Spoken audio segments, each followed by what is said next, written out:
د دې هارون الرشید بادشاه په زمانه کې یو نیک سړی تېر شوی دی مجذوب مجذوب دا و چې چا به پې دخل نه لره په لاره به روان و خو ډېر بزرګ و ولی الله و بهلول نوم یې و بهلول قصې به تاسو اورېدلې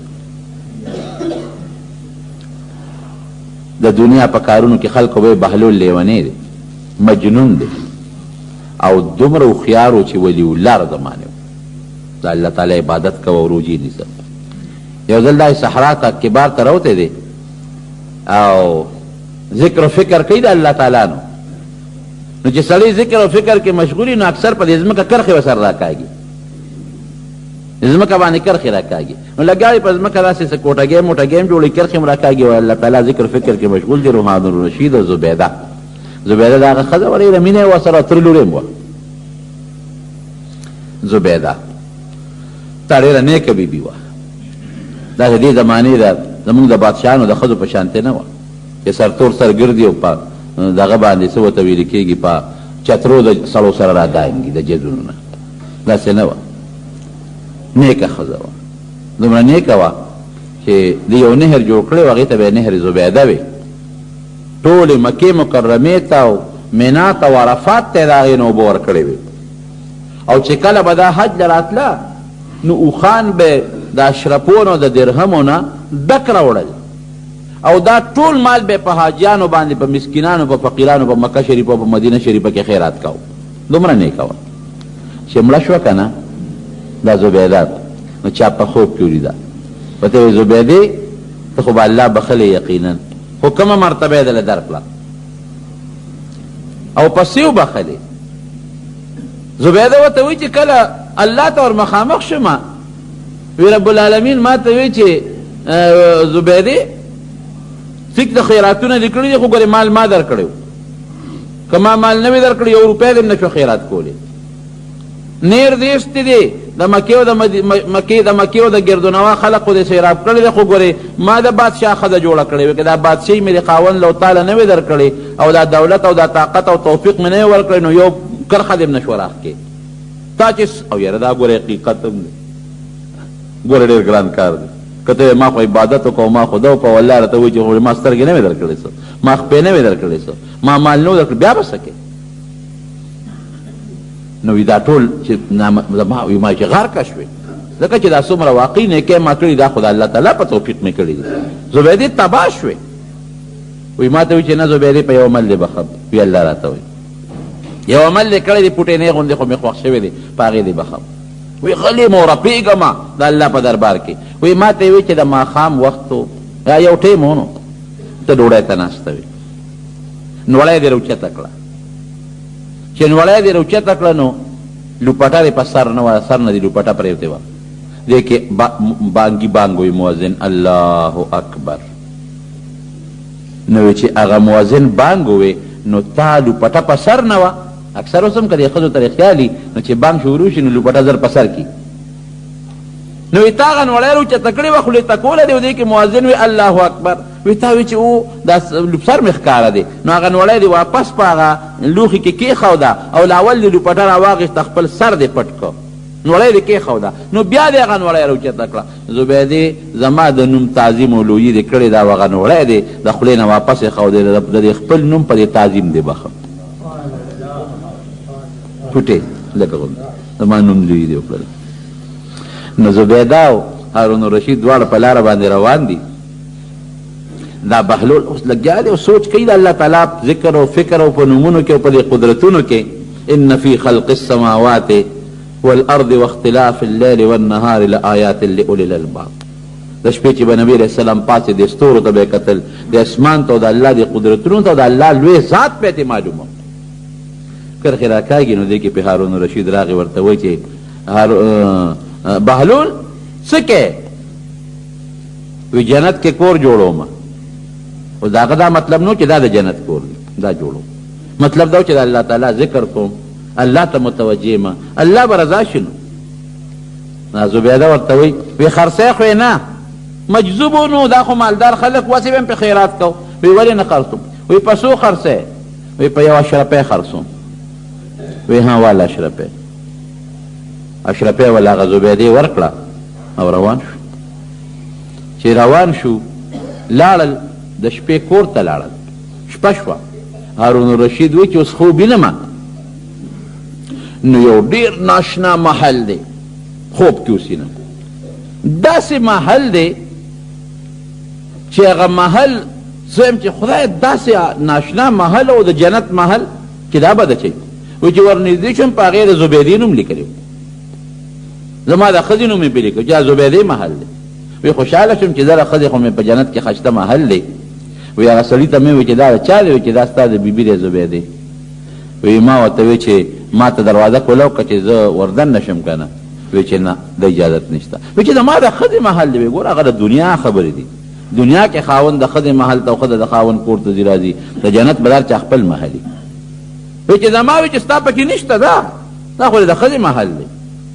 راویښ شو چې راویښ شو زبیدې ته وی چې زبیدې ما خو داسې خوب ولید تا خو په یوه اشرفۍ واقعي محل وګټه یو اشرفۍ دې خیرات کړه ته راځه ځو زم نن دا بهلول ګورم هغه بیا د هغه خپلې جونګړې مخې ته ناست دی او بیا کرښې راکاږي او سوچونه کوي اسمان او ستوري او د الله تعالی په ذات کې هارون الرشید ورته وی چې بهلول څه کوې وی جنت کې کور جوړو وی ښه وی خرڅی خو نه وی نه خرڅوم وی پسو خرڅی وی د ستا چې ټوله بادشاهي راکې نو په هغې یې خرڅوم چې دا څومره د بادشاهي ده که نه دا به ټوله راکې دا به په هغې خرڅوم هارون الرشید ورته وی پرون خو دې په یوه اشرفۍ خرڅو پرون خو دې په یوه اشرفۍ خرڅو او نن یې زما په ټوله بادشاهي خرڅې دا ولې وی پرون نالیدلې سودا وه اوس د لیدو سودا ده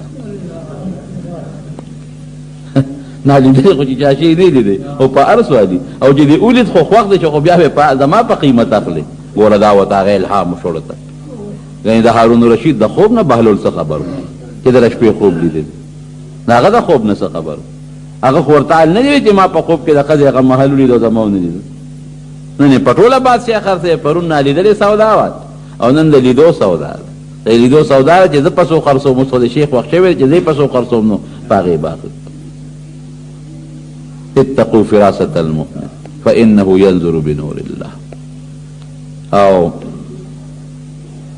هدې یو مثال درته لنډ غوندې ښې یو نیک سړی دا نیکي څه یوازې په دې کې هم خاص نه چې یو سړی دی جومات کې ټول ناست یو دی نیکي نه دام نیک دی باید سړی خپله زمینداري کوي الله یادي دام نیک دی مسلمان دی نیک دی باید سړی خپل تجارت کوي په تجارت کې دروغ نه وي دوکه نه کوي سود پکې نه کوي مسلمان سره ټګي نه کوي دا ځان له ولي الله دی ګوري باید سړی خپل ملازمت کوي خپلې نوکرۍ له ځي په ټیم ځي په ټیم راځي د مسلمان او د حکومت هغه خپل حق پوره کوي بل څوک تنګوي نه که څوک وله راغی خپل لمونځ او دسوه سره کوي دا هم نیکي ده که نه نیکي یوازې چا پورې خاص نه ده او نه د چا خصوصیت دی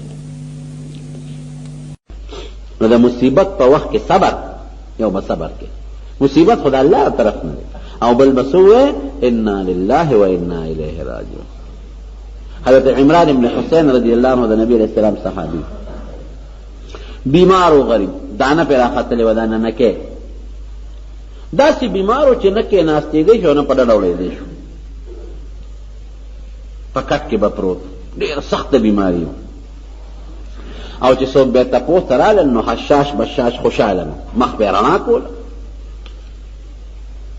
او 14 کاله دا بیماري په کټ کې تېره کړه 14 کاله نه شي ناسورو نو یو ځل ولې یو صحابي راغی ورته یې وی چې ته څومره سخت ناجوړی په کټ کې پروت دی نه کېناستی شي نه کوزېدی شي نه په ډډه وړېدی شي داسې بیمار خو دا کونټي شي غوښې ورجي او موږ چې تا ته ګورو نو وجود د خشته دی داسې ښکاري لکه چې پوره روغې دا ولې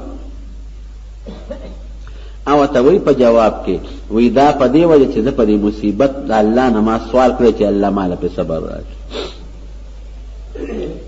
او ماله پې اجر راکړي نو یې ماله پې الله صبر هم راکړی دی فریاد نه کوم او اجر هم راکړی اجر څه دی ګوره دا قصه وه اجر دا دی چې ما سره روزانه فرشتې راځي د کټ له د کټ کې را سره ستړي مچي کوي فرشتې راځي او په دې کټ کې را سره ستړي مچي کوي خو مصیبت ته ټینګېدل ګوره ډېر ګران کار. مولانا اشرف علي تانوي رحمت الله علیه فرمایي چې حاجی امداد الله سے مهاجر مکی دا یو ډېر لوی بزرګ تېر شوی، ډېر لوی بزرګ و. هندوستان کې اوسېدو، بیا هندوستان نه هجرت وکړ، لاړ مکې مکرمې ته، ځکه ورته مهاجر مکی و. ډېر لوی عظیم الشان بزرګ و. مولانا رشید احمد گنگوهی رحمت الله علیه فرمایي چې زه لاړم د حاجی امداد الله صاحب علاقې ته، تانابون کې دی اوسېده. نو وایي ما چې راشه دلته کې یو بزرګ اوسېږي، ملاقات ورسره وکړه. ملاقات مو ورسره وکړه. نو هغه وپېژند چې مولانا رشید احمد گنگوهی خو ډېر لوی عالم، ویې پېژند. نو په خپله یې ورته ووایي، وی رشید احمده، وایي ما نه بیعت وکړه. او ورته وایي وی صاحب بیعت به وکړم، خو ګورې دا ډېر عبادتونه رانه نه کېږي. هسې نه چې بیا راته وایي چې دا ذکر به کوې او دا عبادت به کوې او روجې به نیسې، زه درس کوم او دا قصې پیسې رانه نه کېږي. نو که دا را سره وعده کوې چې ما به خپل اختیار ته پرېږدې او په ما به څه تکلیف نه اچوې چې دا نفل کوه او دا عبادت کوه، نو دنه بیعت کو. او که دا وعده را سره نه کوې نه کوم. ورته وی بلکل دا مې سره وعده ده چې زه به درته هېڅ هم زیاتي نه ویم، خو 3 ورځې به دلته ما سره پاتې کېږي. 3 ورځې پاتې شه، هېڅ به هم درته نه ویم. وی ډېره ښه نه، بیعت یې ورسره وکړه. 3 ورځو سره ایثار شو. چې 3 ورځو سره ایثار شو، اوس په لومبۍ ورځ خانقاه کې ګوري، د حاجي امداد الله صاحب خانقاه کې خلک ولاړ دي، څوک نفلونه کوي، څوک ذکرونه کوي، څوک تسبیحات وایي.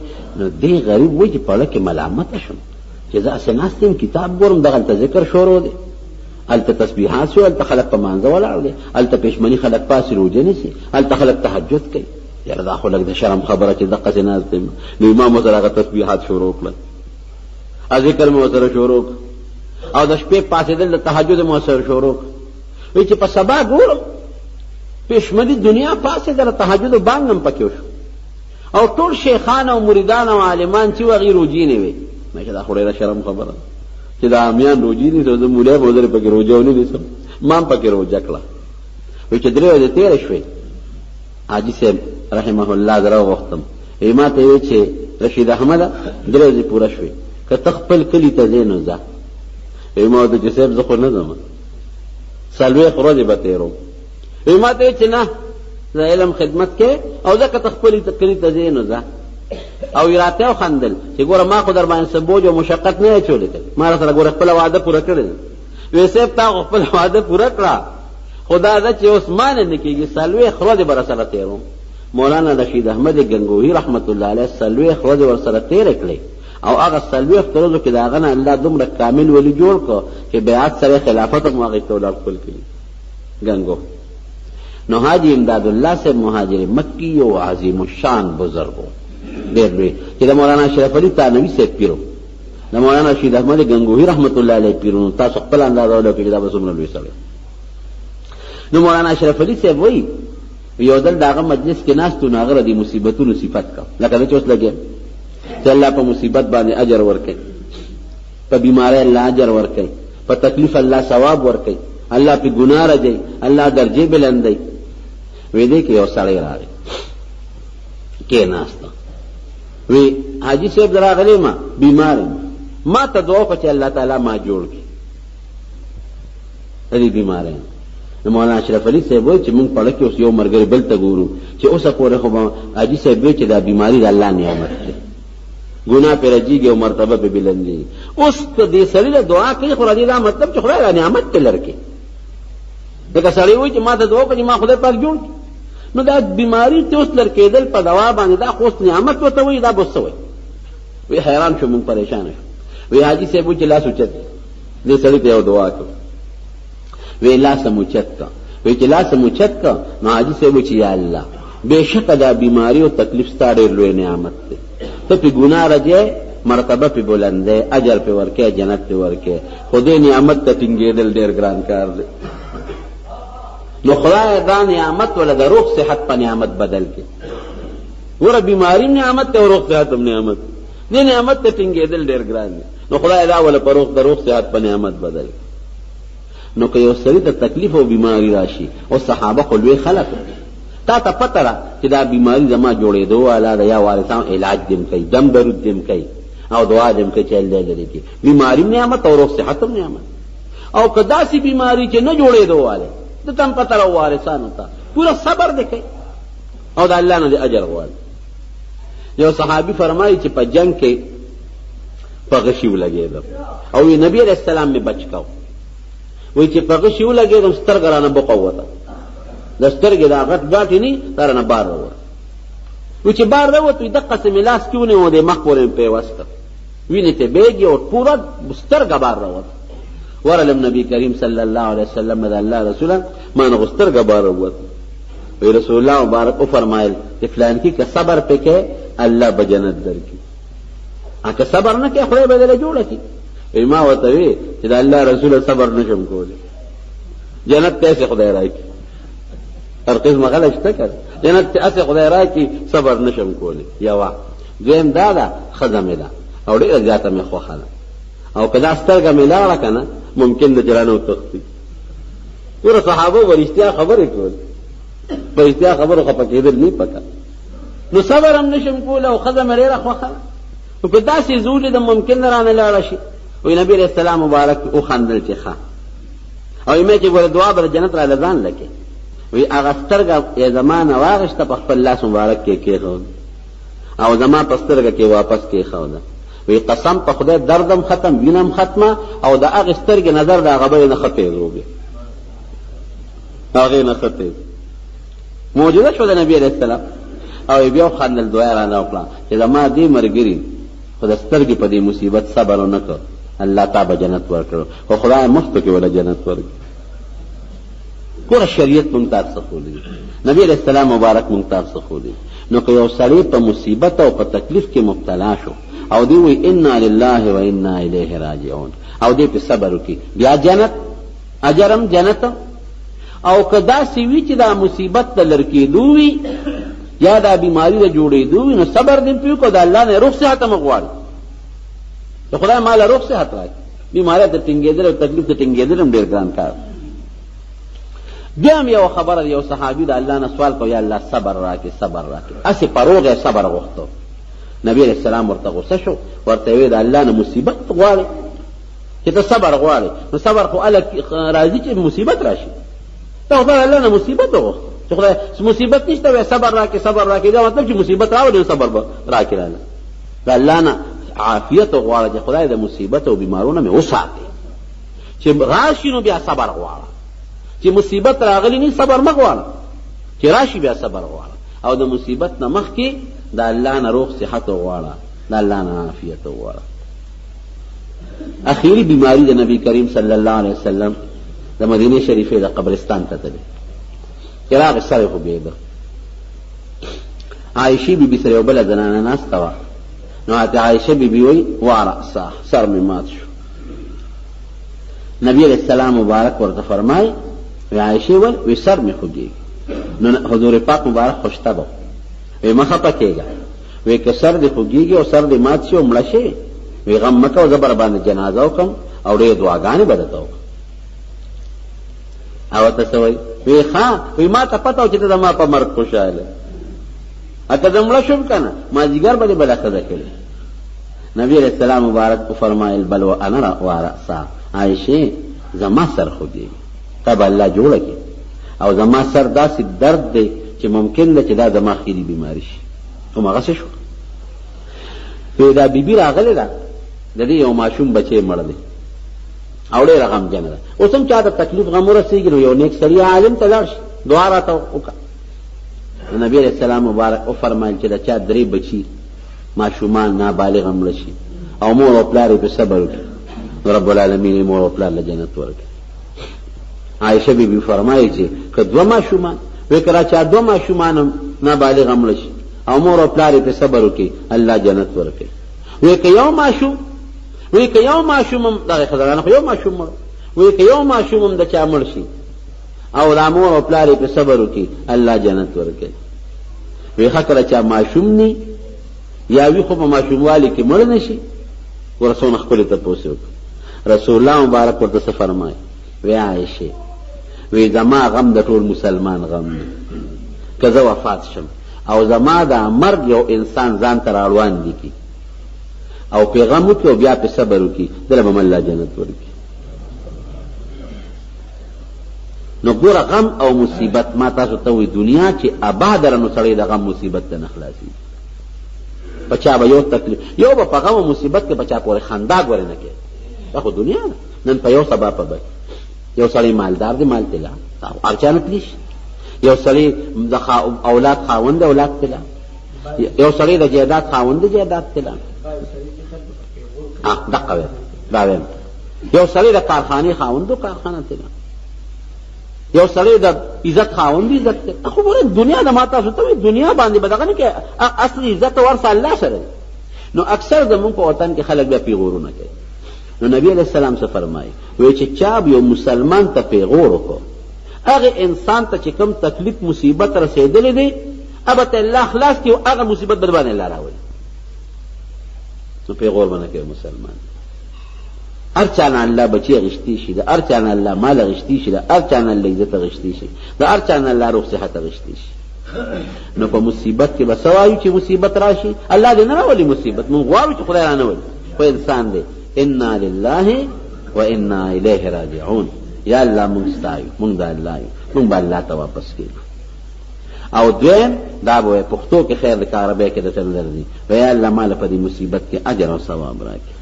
او چې دا کم شی مان الله یا بچي یا خزا یا مال یا دولت یا کارخانه یا بل شی الله مال دې نه بهتر راکړي الله ورکوي شي. دا سوال بکې نو الله اجر هم ورکوي او اجر په دنیا کې هم ورکوي او په آخرت کې جنت په شکل کې هم ورکوي. دعا کې چې الله تعالی په موږ رحم وکړي. الله موږ د مصیبتونو آفتونو نه پامن کړي. سره زموږ یو مرګري هغه یو خوب لیدلی ما ته دا خامخا خلکو ته وایي بل جمعه ما ته ویل خو ما نه ير شو. هغه وی چې د جمعې ته مونږ کې ما یادې وی تعالی چا چک درکو. نو یو سړی په دې مجلس کې ناشته وی هغه سړی ته وی چې ما بیگا نبی علیہ السلام په خوب کې لیدلې او نبی علیہ السلام مبارک را ته ویلي دي چې ته دته وایه ما یادې چې د دې چک جواب خامخا ورکا چې دا تعالی د جمعې پر چا خط درکړ دې خط جواب خامخا د خلکو لورک. نو تا خط وکړه نو پاغه کې دا لیکلو چې د خلکو ته وایي چې توبه او استغفار کوي. دې خلکو ته وایي چې توبه استغفار کوي. دا د نبی علیہ السلام مبارک وینا دلته یو نیک سړي خوب لیدلی. نو دا د نبی علیہ السلام وینا د خوب لیدل او د نیکه خوب دی نو رښتونی خوب دی ان شاء الله.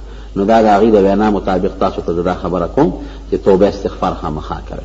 استغفار توبه استغفر الله الذي لا اله الا هو الحي القيوم واتوب الیه. رښتیا خبره ده په توبه الله تعالی د مصیبت ګناه د انسان ګناه معاف کوي او الله تعالی په خوشحالي. خدای پاک دې موږ له توبه استغفار توفیق ورکړي. د مصیبت په وخت کې دا لفظ بوي قرآن کې الله فرمایي اوږده آیاتونه د اخر کې دا وایي وبشر الصابرین. اے دا الله رسوله څوک چې په مصیبت او په تکلیف صبر کوي زیری ولا ورکړه. الذين اذا اصابتهم مصیبه هغه خلق چې تکلیف ورته ورسي قالوا دي سوي انا لله وانا الیه راجعون. موږ د الله یو الله ته واپس کیږو پیشیم د الله سره ده. اولئک علیهم صلوات من ربهم ورحمه. د خلق باندې د الله خصوصي مهرباني او رحمتونه بنازلي او دا کامیاب خلک. دا خبر ورو یاد او ساته چې دا انا لله زمونږ د امت خاصیت ده. د مصیبت په وخت کې د دې نه مخکې نه یو پیغمبر دا ویلي ده او نه هغه امتي دا مونږ له الله دا جمله راکړې ده. حضرت یعقوب علیہ السلام نه خشتخ کل زوی جدا شو. حضرت یوسف علیہ السلام دا سه بچي چې په هغه کې د پیغمبره آثار موجود پلار په پیو ګوره دا سه بچي چې د پیغمبره آثار پیغمبر خو الله تعالی نږدې دا سه بچي چې په مخ د ځمکه د هغه نه خوبصورت او خشته انسان هم په هغه وخت کې لکه نبی علیہ السلام مبارک فرمایي چې کله معراج ته لاړم بعض پیغمبران مې ولیدل. یو مې پکې حضرت یوسف علیہ السلام ولید وی د دنیا نیم حسن الله ورکړي د دنیا نیم حسن. نو خشته بچي او پلار ته پته و چې دی به پیغمبر جوړېږي وروسته ځکه خوب یې لیدی وی بابا ما خو خوب ولید انی رأیت 11 کوكبا والشمس والقمر رأیتهم لی ساجدین 11 ستوري او نور او سپوږمۍ مې ولیدل چې ما ته ټیټ شو زما عزت یې وکړه ما ته ښکته شو پلار یې پیغمبر و پوه شو ویرونه د 11 دي دا 11 ستوري خواږه دي او نور او سپوږمۍ یو دی مو یو دی مور ده نو چې مور او پلار او دارونه تا ته ټیټېږي معلومیږي دا چې ته به د دې نه بهتر کېږي هغه چا ته خلک ټیټېږي چې هغه ته غوره بچې ګورې د خو بل چا ته ونه وی رونه به درته ساده شو سکیم جوړ کړي حسد او بغض خوار دی وي نقصان به درته ورسي هغه خشته بچې نبی علیہ السلام مبارک یو حدیث کې فرمای وی ډیر عزتمن چې پلاریم عزتمن دي نکیم عزتمن دي او د نیکه پلاریم عزتمن دي وی هغه څوک دی صحابه چپ شو وی هغه یوسف دی پلاریم عزتمن چې یعقوب علیہ السلام نکیم عزتمن چې اسحاق علیہ السلام د نیکه پلاریم عزتمن چې ابراهیم علیہ السلام نسبی پیغمبران دا ګوره ډېره لویه د عزت خبره نو رونو یاوړه او کوی کې وغورځه د پلار نه یې پټ کړ او د ځنګل په کوی کې شړ کوی کې لاندې شړ کوی کې څه پته لګي ماران به اژدهاګان لړمانان قسم قسم خطرناک څیزونه پکې پراته دي کاڼي پکې وي کوبم پکې وي خو د ځنګل کوی شړ کوی کې وغورځه جدا کړه پلار نه پلار به سوي انا لله یو نه چې کله رونه ولا راغل وي ستا بچی خو زمونږ نه شرمه خو خوړه هغې خو ته یې شرمه خو خوړه که او کمیس یې ولا راوړه د وینو رنګ بنګ ښکار یې کړی د هغې په وینه یې کمیس رنګ کړی یعقوب علیه السلام چې کمیس ته وکتل وی عجیبه شرمه خو ډېر هوښیار و زما زوی یې خوړه او کمیس یې ترې روغېسته کمیس نه دی شلېدلی دا خو هم څه لوبه جوړه کړې ده نو یعقوب علیہ السلام ته دا تکلیف ورسید دی ونه وی چې انا لله و انا الیه راجعون هغه به والله المستعان علی ما تصفون وی تاسو چې ما سره کوم ظلم کوئ الله نه به امداد غواړم دا ډېره ښه خبره ده خشته د پیغمبر خوږه خبره ده انا لله و انا الیه بیا څه موده پس د یوسف علیه السلام الله بادشاه کړ اوږده قصه ده که چېرته مقرره درته به ووایو د مصر بادشاه شو قات راغی په دې علاقه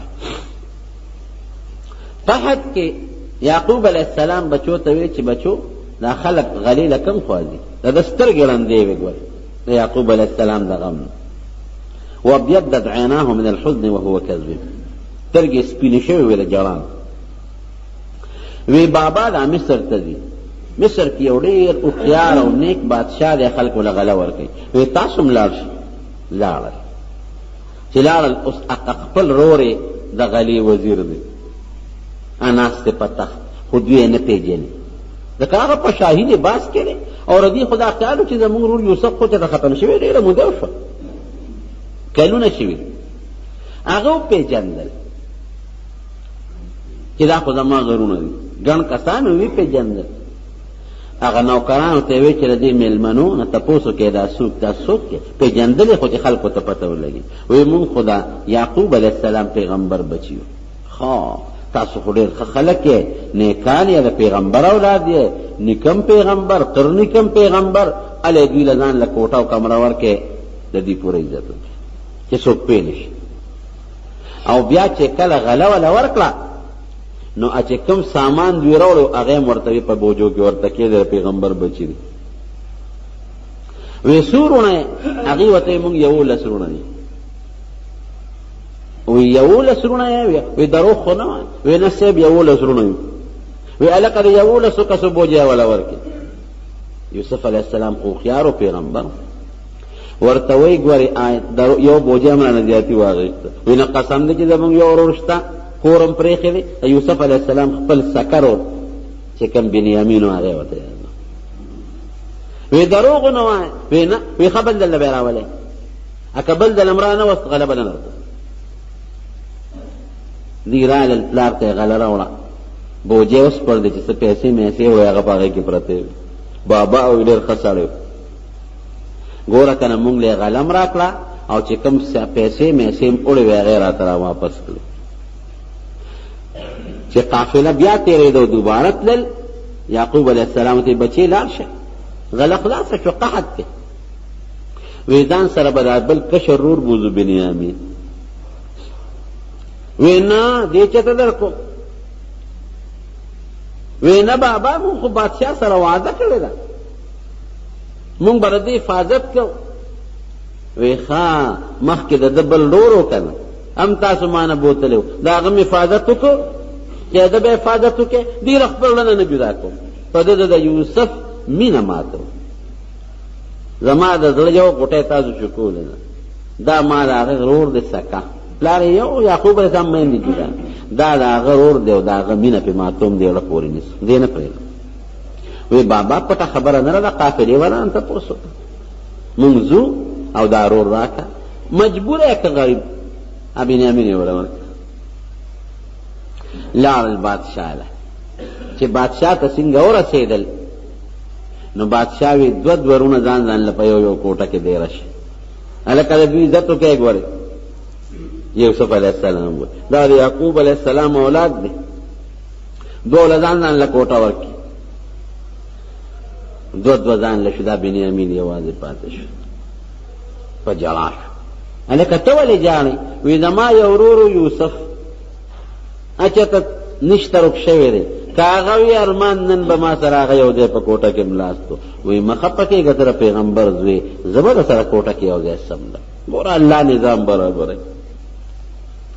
یعقوب علیه السلام دې بچی سره بنیامین سره یوسف علیه السلام یو کوټه کې سملاست، چې ځان له شو ټولې پوی کوي زه ستا هغه ورور یوسف یم، او هېڅ فکر چې ونه کې، غم به ونه کې، تا ځان سره پاتې کوم. بابا می څنګه د ټول حالات، بابا خو تا پس پستر ګړون دی. وی غم مه کوه الله به خیر. سحر وختي بیا دې له بوجۍ ډکې کړې. نوکرانو ته یې ویل چې دا کم جام دی قیمتي د زرو جام، چې په کم به یې غله ورکوله. وی دا د بنیامین په بوجۍ کې ومنډی پټ، دې پې مه پېژنه. بوجۍ والا ډکې کړې چې هغې اوښانو ته سامان وخېجو. نو سړي اعلان وکړ، وی جام نشته د بادشاه. ای قافلې والا راوګرځئ، جام هم پټ کړی دی. هغې راوګرځېدل، ښه مونږ د پیغمبر بچي وو، مونږ جام پټ کړی دی. نو وی جام څه شو؟ وی دا چا تاسو کې پټ کړی. وی ښه که چا سره وموندی شو څه سزا دی؟ وی ستاسو قانون که زمونږ؟ وی نه ستاسو قانون. وی زمونږ د یعقوب علیه السلام قانون خو دا دی چې غل به د چا نه غله وکړه به د هغې، که د چا په بوج کې جام راوت هغه ستاسو وي، غلام به یې ستاسو. ډېره ښه.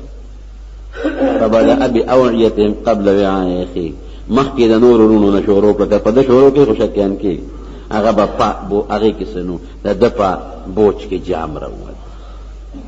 وی دی به پاتې کو، بس هغې غوبل جوړ که نه د دې ورور خو مخکې مونږ نه تللی دی او مونږ باندې خو پلار ډېر تاکید کړی دی، او که دې پاتې که بادشاه سلامت، مونږ به پلار ته څه جواب ورکو؟ او الزام یې پې ولګو. یاره وی که دې بنیامین غلا وکړه او جام یې پټ کړه، د یو ورور یوسف هغه هم مخکې غلا کړی و. یوسف علیه السلام یې ګوره دوکه باز و، په مې الزام لګوي، خبره خو یې پړه کې پټه وساتله. بهر کې قصه اوږده ده وروڼو، خو زه هغه خپل مقصد له راځم. بنیامین یې پاتې دوی رالل یعقوب علیه السلام نه دارونه. بنیامین هم څه کړه؟ بیا خو بادشاه یې سر ولې؟ وی غلا وکړه، جام یې پټ کړی. یعقوب علیه السلام به ژړل. وی قافلې والا نه تپوس وکړه، مونږ خو دروغ نه وایو. یعقوب علیه السلام به ژړل. بیا دا ونه وی چې انا لله و انا الیه راجعون. یا اسف علی یوسف، ای افسوس په یوسف. وابیضت عیناه من الحزن وهو کظیم، سترګې تکې سپینې شوې او وړې داسې و چې د غم نه ډک، ځکه دوه بچي ماشومان په ټولو کې کشران بچي چې د انسان نه جدا شي، څونه ګرانه خبره. الله د هغې صله ورکړه. یو ځل یې بچي راغونډ کړل، ای بچو تاسو لاړ شئ او د یوسف او د هغه د رور معلومات رالاو کړئ چې څه شو. دی به ورته وي تالله تذکر یوسف، ته همیشه یوسف یاده، ځان وجنې دا څه کوې؟ رونه یې لاړل. چې څنګه لاړل یوسف علیه السلام ته یې مونږ خو بیا راغلي غله خلاصه ده، پلار را لېږلي. بس یوسف علیه السلام ورته خپل شاهي تاج او د بادشاهانو او په مخ باندې یو کپړه چوله نقاب هغه یې لرې کړ. چې دوی ورته وکتل انک لانت یوسف، لکه ته یوسف خو نه، شکل او حسن خوبصورتی وی انا یوسف، زه یوسف یم. په مونږ الله ډېر لوی احسان کړی، ځان ته الله تعالی غاړه باسئ. وی زما دا کمیس په یو سر دا به د پلار په مخ واچوې، پلار به مې الله جوړ کړي، پلار او مور ټول راځي. چې دوی را روان دي یعقوب علیه السلام جاړي او اقا خبره د یوسف علیه السلام کوي، جاړي یوسف علیه السلام یاري. بی بی ورته وی یوسف په کله مړي، دې مار دا هغه ذکر کوي، دا هغه خو مده شو، کلونه تیر شو. وی نه انی لا اجد ریح یوسف لولا ان تفندون، فما د خپل بچی یوسف خوشبوئی لگی، کما تقمقل نه وایې کنه، فما دا خوشبوئی لگی. وی ځان به مړ کې یوسف کم دی، کلونه شوي دي، شرمخ تختولی دی، هېڅ پته نه لګي. او چې کمیس به رانږدې کېده خوشبوئی به پرې زیاتېده. چې څنګه راغی کمیس رونو راوړو د یعقوب علیه السلام په مخ یې واچو، فرقد د بسوي را جوړ شو. وی ما نه وی تاسو ته چې ما ته الله په لکې او علم اچولې چې په هغې تاسو نه یې خبر. ټول لاړل د یوسف علیه السلام ښار ته، مصر ته، ټول ښکته پرېوتل څنګه چې یوسف علیه السلام خوب لیدی. پلار او مور یې اوچت کړل، په تخت یې ځان سره کېنول. الله بادشاهي ورکړه، عزت ورکړه. ولې؟ صبر یې کو، بچی یې مونه رټل. بس تاسو کړي دي، یوسف نشته، بنیامین نشته، څوک هم تاسو سره. بعضې بچي غلطي وکړي، پلار ورته کور نه دی، ما ناخوښه، دا یې ونه کړه، ځان سره یې په خپل کور کې وساته. دا رونه دي، اوس یې لرکوم ځان نه بل څه غم ته جوړ نه شي. نو انا لله و انا الیه راجعون، دا زمونږ د نبی علیہ السلام د امت خصوصیت دی. د دې نه مخکې چې په کوم پیغمبر تکلیف راغلی دی یا د هغه په امتي تکلیف راغلی دی، هغه انا لله و انا الیه راجعون نه دی ویلی. صبر به کو پیغمبران، نور الفاظ به وي، دا به نه وي. دا زمونږ د امت خاصیت. یو ځل د نبی کریم صلی الله علیه وسلم چانیا وشلې د سپلې، وی انا لله و انا الیه راجعون. صحابه ته سب چانیا تسمع شلې ده. وی انسان ته چې معمولی تکلیف مرسید او دی وی انا لله و انا الیه راجعون، الله با اجر ورکی، جنت په ورکی. ګوره څومره لویه ګټه، معمولی تکلیف او لویه ګټه. او که یو سړی په یو جیب کې یو شی چولې، چابیانې یا پیسې په یو جیب کې، ضرورت یې پېښ شو، جیب ته یې ګوتې کړې پکې نشته، دې فکرمند شو، اوهو دې جیب کې خو د ما پیسې وې، دې کې چابیانې وې، دې کې موبایل سیټن، خو داسې څه شو، پریشانه شو. بل جیب ډټۍ نشته، بل جیب یې ډټه پکې نشته، بل جیب یې ډټه پکې راوخت، خو یو جیب کې ته رک شو، بل کې راوخت. په دې م الله اجر ورکوي، ګناه رجوي. څومره معمولی څیز دی. په یو لار نبی کریم صلی الله علیه وسلم روان، یو قبر او یو ګډۍ ورته ناسته وه جړل. نبی علیہ السلام مبارک ورغه نصیحت یې ورته وکړ، وی ګوره جاړه ما، صبر وکړه. هغې ښځې نبی علیہ السلام ونه پېژن چې دا څوک دی. وی لرې شه، لیکه عني، خوښه ده مان، زما مصیبت تا ته نه دی رسېدلی. بس نبی علیہ السلام ته روان شو. چې روان شو، ښځې ته چا وویې، وی دا خبرې ته چا وکړو دې پېژن چې دا وتلی و چې زما مصیبت تا ته نه یې رسېدلی او زه خوښه ده مانه. وی نه، وی دا خو نبی علیہ السلام. ښه ده مې څه غلطي وکړه. مشکات شریف کې حدیث دی، را پاڅېده دا ښځه چې راله په خپله قصه کوي. وی نه غوړلم د نبی علیہ السلام مبارک کور ته. وی ما وی چې بادشاہ دی، پیغمبر دی، بلا دروانچیان به ولاړي، څوکیداران. وی هېڅوک څوکیدار نو نیغ ورله. ما ورته وی د الله رسوله ما ونه پېژندلې، معافي غواړم. وی راته وفرمایل چې ان الصبر عند الصدمة الاولى، هغه صبر چې الله په جنت ورکوي، الله پی گناه رجی هغه دی چې کله تکلیف درته ورسیږي او هغه وخت صبر وکړي 2 ورځې او 3 ورځې او میاشت پس خو خلک خامخا صبر کوي چې کله تکلیف درته ورسیږي او صبر دی وکړه په هغې الله جنت ورکوي ګناه پې رجوي مصیبت پې ختمه او یو بل حدیث درته وایم چې تاسو پې خوشحاله شئ نبی کریم صلی الله علیه وسلم فرمایي یو سړي ته مصیبت ورسېد کال 2 کاله پس 20 کاله پس هغه مصیبت د ترایات شو ډېر غمجن شو او 20 کاله پس هغه غم سره ده و چې انا لله و انا الیه راجعون هغسې اجر به الله ورکړي لکه په مصیبت چې ده په هغه وخت کې صبر کړی و کوم اجر په الله ورکړي قسم دې چې دا احادیث ګورم د الله تعالی په مختلفو طریقو په انسان خپل رحم کوي بانې ولا لټوي خو موږ بیکاره یو د الله د رحمت نه خپل سر تخته یو بیبي ده د نبی کریم صلی الله علیه وسلم په زمانه کې حضرت ام سلمه رضی الله تعالی عنها د دې خاوند ابو سلمه د هغه نوم او یو ماشوم بچی او سلمه به یې ورته وي زوی نو یو زمانه کې په مکه مکرمه کې خلکو ته نبی علیه السلام د کافرو من صحابه تنګ وو هغوی ولې اجازت ورکړه چې حبشې ته لاړ شي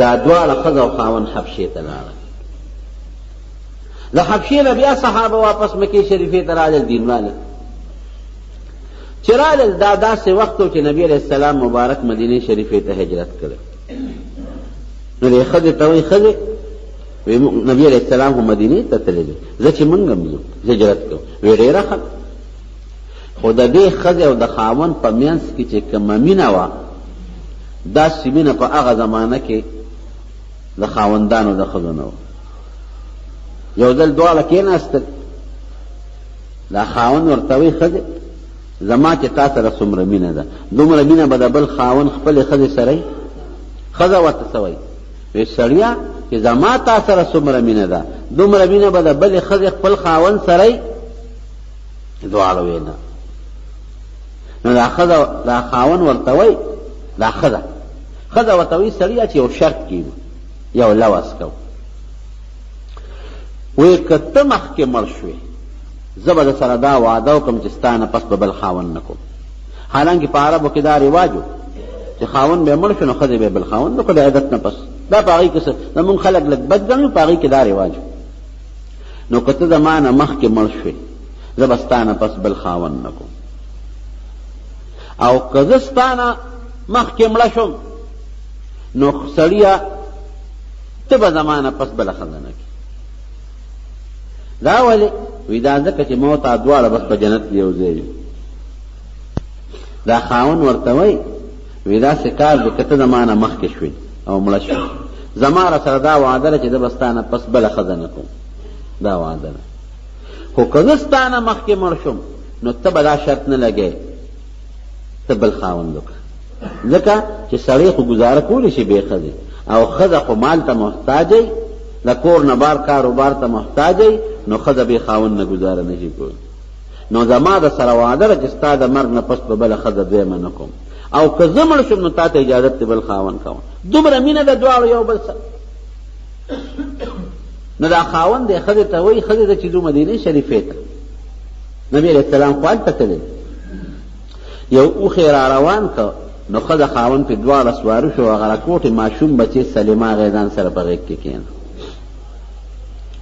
د دې ښځې چې کم قومیانو هغوی راغلل او اوښې خپلې کلکونې وی څه کوې وی مونږ ځو هجرت کوو مدینې شریفې ته ځو وی ښه مونږ په تا د خپله لور خور خرڅه کړې ده کله حبشې ته بوځې کله مدینې ته بوځې دا خو مونږ تا باندې په پیسو نه خرڅه کړې یا خو ته میثار شمه ده او که ته میثارېږې نو مونږ درنه د خپله خور لور اخلو ته پېښه چې کوم وطن ته ځې ځه وی زه خو هجرت کوم ښځې مو ته وی سړیه ته ځه او دی ته ایثاره چې دی ته پاتې کړه ابو سلمه رضی الله عنه لاړ مدینې شریفې ته نو د دې خاوند قوم والا راغله او د ښځې دې قوم والا ته وایي وی تاسو زمونږ د سړي نه ښځه ولې پاتې کړه د هغه ښځه وه چې کوم خو یې بوځي به هلک زمونږ کېږي ماشوم راکړې ماشوم ته یې هغوی بوت ښځه یوازې پاتې شوه ماشوم ته د خاون قوم بوته او خاون ته لاړ هجرت وکړه، دغسې یوازې پاتې شو. دا غریبه دونه پریشانه وه او د نبي علیه السلام د قوم د ترور لورې ده، نږدې قومي ده چې دی به جړل. دا به د مکې مکرمې غرونو ته وخته او جړل به چې یا خدایه خاوند نه منانه لاړ مدینې شریفې اخو ما په خپله ولېږه او بچې منانه لاړ. ګورې دا ډېر ګران کار دی. د اسلام لپاره د زنانه او صحابیات او صحابو چې کومې قربانۍ تېرې کړې دي، قسم دی که په مخ د ځمکه داسې قربانۍ د چا نه شوي. جړل به اخر کې د چا پې رحم راغی، رالل او د خپل قوم والا ته وویل چې دې جنۍ مظلومې باندې ظلم ولې کوې؟ خو جاړي ستاسو پې څه، که خپل خاوند سره په وطن ګرځي تاسو یې څه کوئ؟ وایي زه ډېره ښه ده. د هغوی نه یې را جدا کړه. نو بیا لاړ د هغه خاوند قوم والا پسې ماشوم وله راکړې، ماشوم یې وله ورکړه او په اوښ باندې کېنوله، یو قافلې سره یې مرګلی کړو، مدینې منورې ته یې ولېږله. راله د خپل خاوند له بچې م ورسره دی. دا خاوند دی په یو جنګ کې شهید شو، دا غریبه یوازې پاتې شو او خاوند سره خو مینه ډېره زیاته وه، نو جړل دی، ډېره زیاته پریشانه او غمګینه وه. خو دې خاوند ورته په ژوند کې یو ځل یو ټکې ویلی، وایي ښځې ما خو د نبي علیه السلام نه یو حدیث واورېد، دا هغه زما مقصد په دې ټکي کې. وایي نبي علیه السلام مبارک فرمایي چې چاته یو مصیبت ورسي او دې پکې دا ووایي چې انا لله و انا الیه راجعون، موږ د الله یو، الله ته به واپس کېږو. او ورپسې دا ووایي چې اللهم اجرني فی مصیبتي واخلف لي خیرا منها، یا الله ماله په دې مصیبت کې اجر راکړه، د دې نه راله بهتر شی راکړي. ورکه عربي نه یادولې، پښتو خو به یادولې شنشان. یا الله ماله په دې مصیبت کې اجر راکړي او د دې نه بهتر شی راکړي.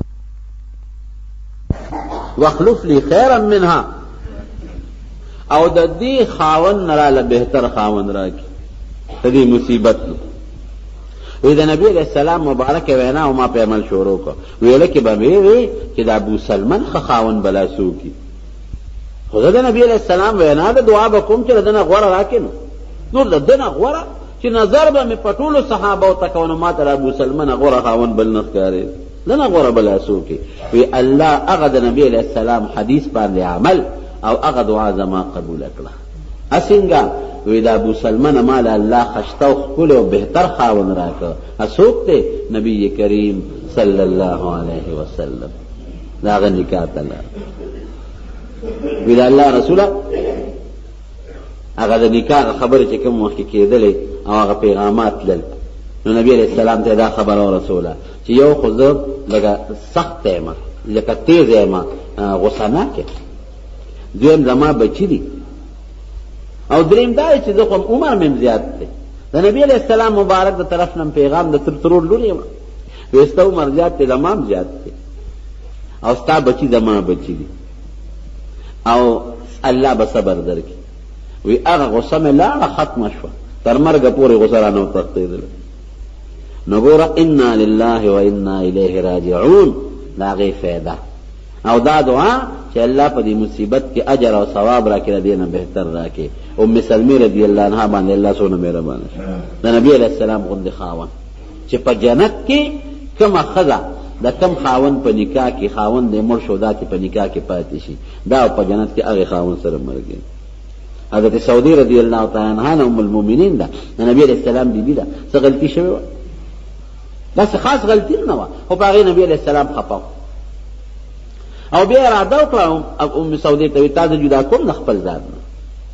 هغې ورته وی د الله رسوله ما مه جدا کوه، زه بوډۍ ښځه ما جدا نه کې، په دنیا کې اسم نه غواړم، خو دا غواړم چې په آخرت کې او جنت کې خو مې خدای پاک ستا په حرم کې او ستا په نکاح کې داخله کړي. دا مهربان دی. نو ام سلمې رضی الله تعالی عنها ته الله د ابو سلمه صحابي په ځای نبی کریم صلی الله علیه وسلم. نو د مصیبت په وخت کې صبر، یو به صبر کې مصیبت خدا الله طرف نه او بل بسوه انا لله و انا الیه راجعون. یا تک یو سوال دا اللہ نہ کہ او ویدا دے قبول شی، اسم اعظم تے مخ کے ذکر کوم نو دا اللہ نم تے مخ کے ذکر او ډیر لوی برکت تیرونو د الله د دې نوم. حدیث پاک کې راځي لا تقوم الساعه حتى لا يقال في الارض الله الله، تر سوچ په مخ د ځمکه د الله نوم اغشتی شي الله الله ویل کېږي، تر هغې پورې به قیامت نه راځي. دومره لوی برکت دی. یو حدیث پاک کې راځي نبی کریم صلی الله علیه وسلم فرمایي یو سړی به د قیامت پر ورځ الله ذوالجلال به په هغه باندې فیصله وکړي، نیکي او بدي دواړه به وتللی شي، او د ګناهونو به یو کم سل دفتری او د نیکو به یو دفتری، او دا یو کم سل دفتر د ګناه دا به څونه وی که یو دفتر راخور شي نو دا ځمکه او اسمانونه پې ډکېږي، دا به یو کم سل دفتری. دا به د ګناه یو دفتر به د نیکو وي چې دا ولو تلي ګناه به درنه شي، الله به پې حکم وکړي دی جهنم ته روان کړي، جهنم ته برونو دی روان شي. وی چې سمنځي بوځي نو رب العالمین به اعلان وکړي فرشتو ته دا سړی راوګرځوئ، د دې یو وړه غوندې نیکي پاتې ده، پوټینۍ غوندې. هغه نیکي به وله تلو نو په یو رکوټي پوټیني کاغذ باندې به د الله نومې دا به ورکړي چې روره دا وړه نیکي دې پاتې ده، ته ورشه چې ستا دا نیکي پاتې ده د تلې د میزان نه د وزن نه، چې دا د نیکو کې واچي چې دوباره تولو شي. دی به وایي دا خو پوټې نیکي ده، الله وی لا ظلم اليوم، نن د ظلم روز نه ده، که پوټي نیکي ده خو ستا پاتې ده، دا به دله خامخا تللی کېږي. دا الله نه صغیر نه دی، خدا د خپل نوم قدر او لویي ښیي. رب ما هذه البطاقه، پروردګاره دا پوټې کاغذ څه شی دی؟ دا کاډو زما په نیکو کې واچولی شي نو څه پې کېږي؟ دا یو پوټې کاغذ اخوا یو کم سل دفتر او یو دفتر دومره چې ځمکې اسمانونه پې ډکېږي، خو الله به وایي چې نه خامخا به تللی کېږي، واپس به چې تله د میزان برونو لګېدلي، الله به په خپله نګراني کوي. حضرت آدم علیه السلام به ولاړي، او د کم امت سره چې حساب کېږي د هغه امت پیغمبر به ولاړي. اسرائیل علیه السلام، جبریل علیه السلام، آدم علیه السلام، ټول اولاد د دې به ټولو ته ولاړي. ډېر ګران کار دی، الله دې مونږ ته اسانه کړي. نو چې هغه وړه نیکي وله بیا په تله د میزان په نیکو کې واچي، یو کم سل بل خوا کې نیکۍ به یې درنې شي. مخکې پې د دوزخ اواز شوی و، اوس به پې د جنت اواز وشي چې دا فلانکې د جنت ته روان شي. دی به وایي خدایه دا څه شی دی؟ داسې یو رکوټې غوندې کاغذ پوټینې او زما پې د ټولو ګناهونو مقابله وشوه، په ټولو ګناهونو زما دا پوټې کاغذ دروند شو، دا څه شی دی؟ ولذکر الله تعالی ولذکر الله اکبر، دا الله د نوم نه لوی څیز بل نشته. دا د الله نوم دی رونو چې د په اخلاص اغشتلی دی، په اخلاص د الله نوم چې والی. په طبراني کې یو حدیث دی چې یو سړی یو ځل ووایي الله. ګوره سړی تکلیف کې راشي نو که ډېر هم د الله نه باغي دی، خو چې ده ته تکلیف رسي او دی مسلمان دی به د الله نوم اخلي، یا الله خیر وایي که نه وایي؟ زنانه وایي یا الله خیر، نارینه وایي یا الله خیر، گاڑی لگا مو جنگیگی یا اللہ خیر، دا اللہ نوم دی واغشتا. نو اللہ دا سے ندی لکا دا موستا ما تا خو چه آواز کهلم خوخر درزم کن درزم، اورم ستا آواز او کن اورم، او چه درشم زبستا سوکم، او چه اللہ تا دی آوازو که نو رب العالمین توی یا اللہ یا توی اللہ، نو پروردگار دری زل در تا آواز در کئی ولی بندا ولی بنده ولی بنده، دری زل آواز کئی، تا یو زل وی اللہ دری زل آواز در کئی، او ستا آواز اوری، هر ٹیم اوری، ام د شپې ام دروازه، ځکه الله له نه خوف شته نه ولا غفلت ته نه ولا بے توجهی شته. او چې بیا آواز در کئی ولی بنده، نو انسان کا آواز در کی ولی، نو ممکن ده دروغ مو وی، ټګي مو کی، الله نه دروغ وی نه ټګي کوي، نه د چانه یریږي او نه د چانه شرمیږي، نه پې څوک زورور شته، نه څوک منع کوونکی شته د الله د ذات چې یو کار کوي. لا احصي لا مانع لما اعطيت ولا معطي لما منعت ولا ينفع ذا الجد منك الجد. حدیث کې راځي که تا ته یو فایده رسوي څوک یې منع کولی نه چې دا فایده مه رسوه، او کتا نه یو شی اخلي چا کې طاقت نشته چې هغه واپس راوړي تر څو چې الله فیصله نه کړي داسې درونو که نه نو چې الله وی ولې بنده درې ځله درته وی نو خو تپوس ته نه کوي چې سا جت دی وایه که نه زه د امداد وکړم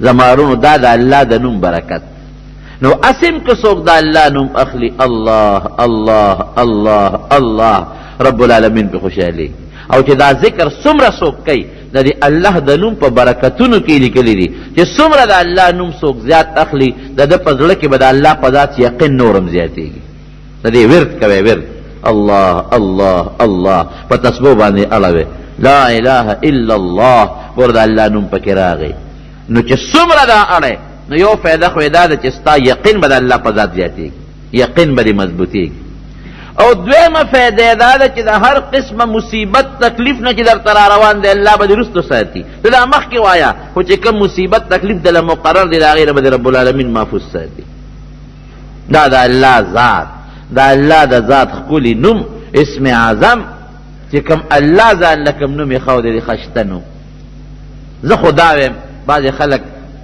پروردگار ټیک ته پالونکي ذات دی څوک وي خدا په خپله راغلی دی چا پیدا کړی نه دی خو په ټولو کې ښایسته نوم هغه دی چې کوم الله ځان له یې ښودی دی نو دې سره خوله بلده کې الله وایه الله دا نور مو وایه الله وایه معنا ټیک ته د ټولو خو الله وایه دا هغه نوم دی چې ځان له یې په خپله مقرر کړی دی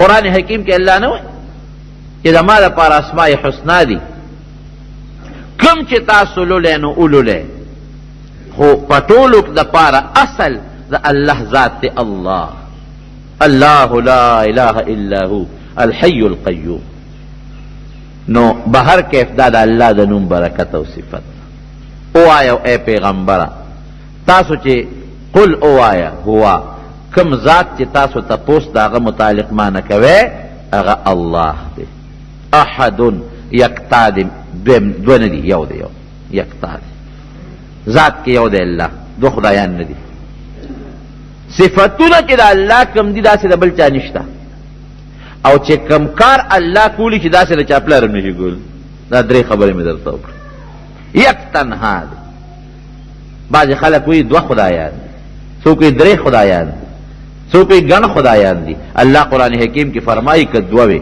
د دوه بادشاهانو اکثر په بادشاه جګړې که نه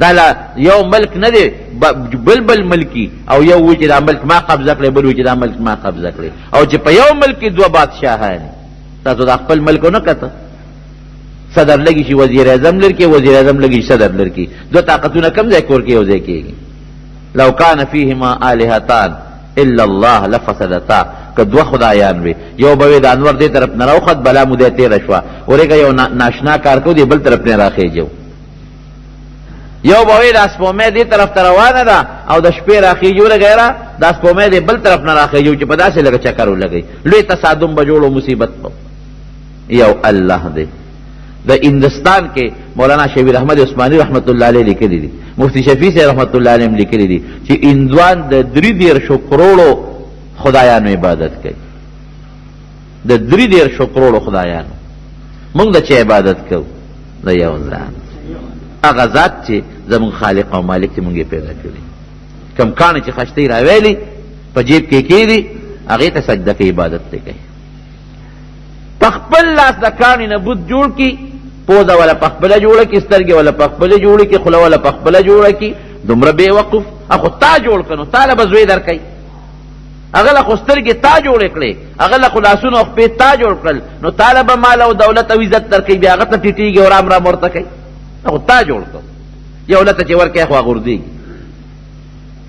د ابراهیم علیه السلام په زمانه کې ابراهیم علیه السلام چې کله د بوتانو د مشرکانو سره مقابله وه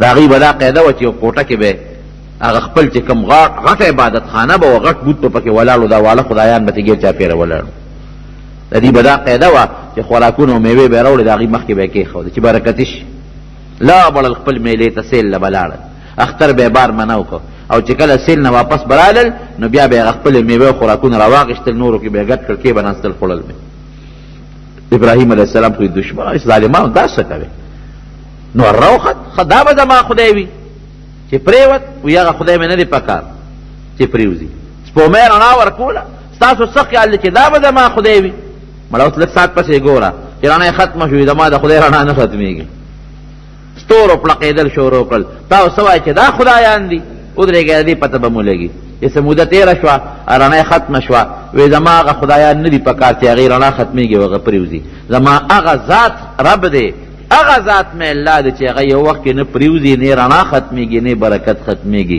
او نه وجود ختمېږي هغې خو پوه پلار ته به یې نصیحت کو بوت به یې پلار جوړو بوت غټ بوت به یې جوړ کړ دی به ورسره خوا کې ناست ابراهیم علیه السلام د هغه پلار به د بوتانو ډیزاینونه جوړول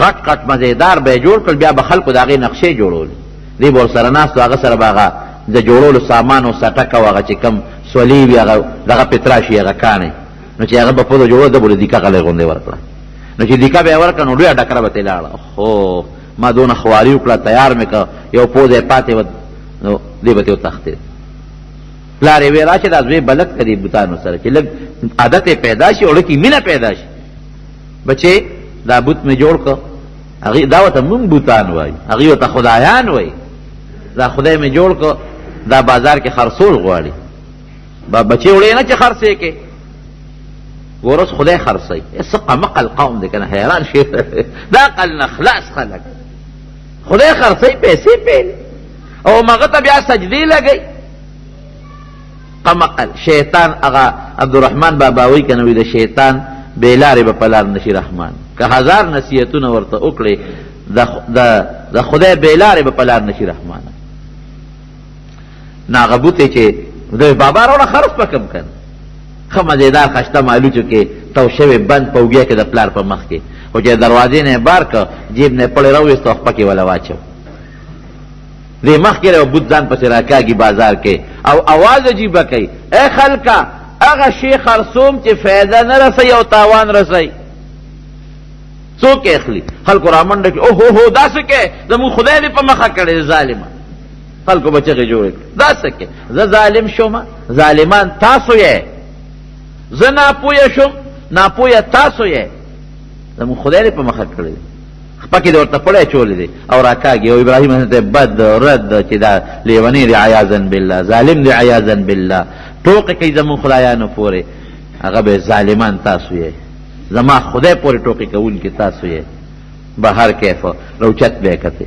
غیږ کې به یې ونیوه دا زموږ خدای دی نو چې جناب دوی میلې ته تلل وي مونږ سره میلې ته نه دی وی نه زما طبیعت برابر نه دی ماړه پړسېدلی یم چې ستاسو دا بوتان بېغمه کړم تاسو ما میلې له بوځئ دوی لاړل چې دوی لاړل دی راغې دروازې جلندې له ټک ورکړه ماته یې که چې ورننوتو بوتان په کوټه کې لګېدلي دي او مشر بوت چې پکې کوم هغه لوی خدای دی هغوی اوس هغه هم پکې منځ کې ولاړ دی او بله لوبه به یې کوله په سر به یې وله شات ومږل او غوړي سر باندې به یې دي بوتانو له شات او غوړي مږل نو بیا به ورته بل سړی کېنلو چې مچان ته شړه دا به مونږ سټو د برکت تپان عجیبه خدای دې مچان ته شړه کوم خدای چې تا نه مچ نشي چړلی سپېمو کې مچان نه نوځي هغه نشي چړلی تا نه به څه مصیبت لري چې راغی ابراهیم علیه السلام لومبې چې راننوتو مزېدار خوراکونه اوس پراته دي بوتانو ته مخکې ورته ویل لا تاکلون خورئ نه میوه راته پرته ده قسم قسم او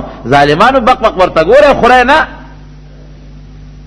نو بوتان څوس کوم ځای جواب ورکوي ما لکم لا تنطقون خبرې ولې نه کوې زه درته یم خورئ نه خبرې کوې نه لاس پیړه کوې بس ته برګې ورسره اوچتې کړه او ټس ټوس یې شروع کړل ټول یې ټکو سترې کړل لاسونه او خپې بوتان یې مات کړل او تبر یې راواغېست د غټ بوت په دا اوږه کې یې وې ځان هغه ته یې غږ ونه کړ او لاړ چې دیره میلې نه رالل او په هغه عبادت خانه رالل خو چې ویې کتل بوتان ټول ټکو سترې پراته دي خدایان لوړې پراته دي مات ده کړې او غټ بوت ته تبر راوې ځان دی دی یې رونیوه وی دا چا کړي دی یاره فتن یسکو څنګه دی یو الک دی مونږه د هغه د دې ذکر کوي یقال له ابراهیم ویری ولې وی د مونږ پایانو سره دا کار تا کړی دی دا تا مات کړي دي او ته څه وایي هغه ویرو ټوپک چا سره دی هغه ډس کوي ته برګې چا سره دی هغه نه تپوس وکړې ته بل د هغه کاکا په اوږه کې یې وې ځان دی او ما ته وایي چې تا مات کړي دي ته بل هغه سره دی هغه نه تپوس وکړه چې دا بچي دي ولې وجلې دي دا خو هغه وجلې ټوپک چا سره یې خو ډز هغه کوي که نه نو ته به خو د هغه مشر کاکا په اوږه کې پروت دی. بس هغې خو پوه شو چې دنه خو مونږ نه تپوس کولی شو، نه جواب را کولی شي، نه لاس خوځولی شي. نو ورته ابراهیم علیه السلام راوچت شوی د خدای ظالمانو د هغه څیزونو عبادت کوئ چې نه فایده در کولی شي، نه هم د تاوان نه خلاصولی شي، نه ځان بچ کولی شي، نه تا بچ کولی شي، نه لاس خوځولی شي، نه جبه خوځولی شي. دا څه کوئ قمقلو خلقو. بجیره دی چې د ابراهیم علیه السلام خبرې منلې وې نو ورته یې ورځه هغه الله د ورنم بچ. نو 33 کروڑه معبودان خدایان دي د هندوانو چې هغې ته عبادت کوي. او ما یو رساله کتلې انسایکلوپیډیا آف اسلام، هغې ترجمه، هغې کې لیکلي دي چې داسې خدایان او بوتان هم شته دی د دې هندوانو د دې مشرکانو چې منځ کې ډډ کړي نو په دا خوله کې ورته پی ور واچي نو هغه ته سټي. د سپو عبادت کوي، د سپو داسې قوم هم شته. د پیشوګانو عبادت کوي، داسې قوم هم شته. او داسې بدبخت او ظالمان او قمقل خلک هم شته بیا د بیر مافي چې د دې سپو د پیشوګانو د هغه مخصوصو اندامونو عبادتونه هم کوي. امریکا غوندې کار کوي، په امریکا غوندې ملک کې ما یو ځل یو رساله کتله د شیطان عبادت کوي، یو قوم داسې شته. نو شیطان خو نه چا لیدلی دی او نه څوک لیدی شي. نو شیطان چې عام خلک ذکر کوي که نه نو هغه یو سخا غوندې شکل زړه ته راځي، نو یو خطرناک او هیبتناک او سخا شکل یې جوړ کړی دی. په خپل سوچ وي دا شیطان دی د هغې عبادت کوي. دا الله فضل دی رونو، موږ د چا عبادت کوو؟ د یو الله، هغه ذات چې هغه خالق دی، مالک دی د ټولو کائناتو. دا ټول کائنات پیدا کړي دي، نه ولا خوب راځي، نه ولا ستړیوالی راځي، نه ورله بیماری راځي، نه د چا نه یریږي، نه د چا نه شرمیږي. داسې ذات، هغه ذات چې هغه د نفع د فایدې او د ضرر د دواړو مالک دی. تاله اولاد درکوي، تاله خپل شکل عزت درکوي، علم درکوي، پویه درکوي، مال او دولت درکوي، او په یو ساعت کې د هر څه درنه اخیستیم شي. الله احد یکتا دی، یکتا یو ذات دی، دو نه دي، یو ذات دی.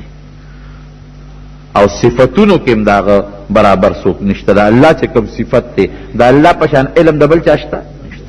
قرآن حکیم کې الله فرمایي په دې مخ د ځمکه چې څونه پاڼې د اونو نه پرو دي، وما تسقط من ورقة الا يعلمها، الله ته پته ده. تا په کور کې یو بوټی کرلی دی، د هغه یو بوټي نه پاڼې پرېوځي، تا ته پته ده چې دې کې څونه پاڼې دي؟ په خپل لاس یې کرلی دی؟ نه. او په دې مخ د ځمکه چې څومره بوټي دي او پای کې څومره پاڼې دي الله ته خبردار. تا یو موټی غنم راواغېستل، پټي کې دی ونستل، اوس دا خپل غنم چې دی پټي کې وکرل، دا تا ته نه دي معلوم چې دا کم کم ځای دانه پرته ده. او چې څومره غنم، جوار، تخمونه، واړه غټ نري شلشم اورې، او دا نري تخمونه بعضې داسې چې په سترګو هم نه ښکاري، داسې تخمونه چې په سترګو هم نه ښکاري لکه د خریلي تخم. الله قرآن حکیم کې فرمایي ولا حبة فی ظلمات، داسې یو دانه چې د ځمکې په دې تیارو کې دننه پرته ټول الله ته معلوم دي. داسې علم ما سوا د الله نه بل چا شته؟ ستاړه کې به یو خبره راشي ته به تلانې خبر، رب العالمین به ته خبردار. د الله په شان قدرت او طاقت یو سات سره چې رونیسي غټې غټې بنګلې په ځمکه کې دننه. عادیان وګوره، سمودیان وګوره، د لوط علیه السلام قوم وګوره، یو سکند سره اسمان ته ورسولو، ځمکې ته یې راوبرول. تا په خپل وطن کې دغه زلزله ولیدله په کشمیر او په دغه علاقه کې؟ یو سات سره یو زلزله راله او څومره علاقې او څومره وطنونه یې په ځمکه کې دننه کړل، پته تر ننه پورې نه لګي چې څومره انسانان لاندې لاړل. او په خپل کلي کې او په دې علاقو کې دا سیلاب دی ولیده، سهار وختي چې راپاسېدې اوبه ټول کورونو کې دننه ننوتې وې، څومره کورونه راپرېوت، څومره خلک پکې شهیدان شو، مړه شو پکې. یو زلزله راشي، یو افت راشي د اسمان نه، دومره طاقت او قدرت د بل چا شته کوم چې د الله نشته. الله چې کم اورېدل کوي، هر ځای کې چې څوک څه خبره کوي الله اوري، بل څوک نه اوري. د الله په شان لیدل، هر ځای نه خبردار، هر څه ورته هر وخت کې ښکاره کېږي. دا چې خشته ښکلې کومه سپومۍ روانه کړې ده، داسې کار بل څوک کولی شي؟ نشي کولی. زمونږ سه یو بجلی ده، دا پکې لوډ شیډینګ دی، بجلی کله اوبه نشته او کله اوبه ډېرې دي، دا بجلی نن نشته دی، او صبر کوه 2 ګنټې به نه 3 ګنټې به نه. دا زمونږ رڼا ده.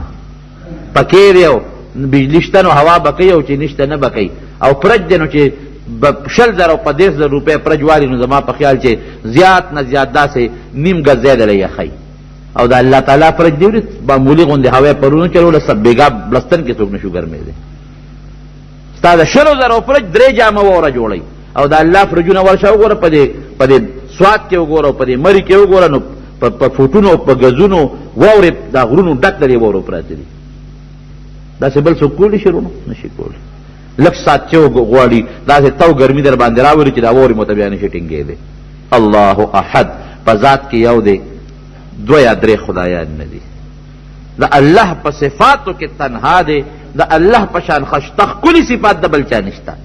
ان الله جمیل یحب الجمال، نبی علیہ السلام فرمایي چې الله ډېر ډولې دی او ډولې خوښ دی. د الله په شان خشته ښکلي ذات بل نشته. جنت ته الله تعالی مونږ بوځي.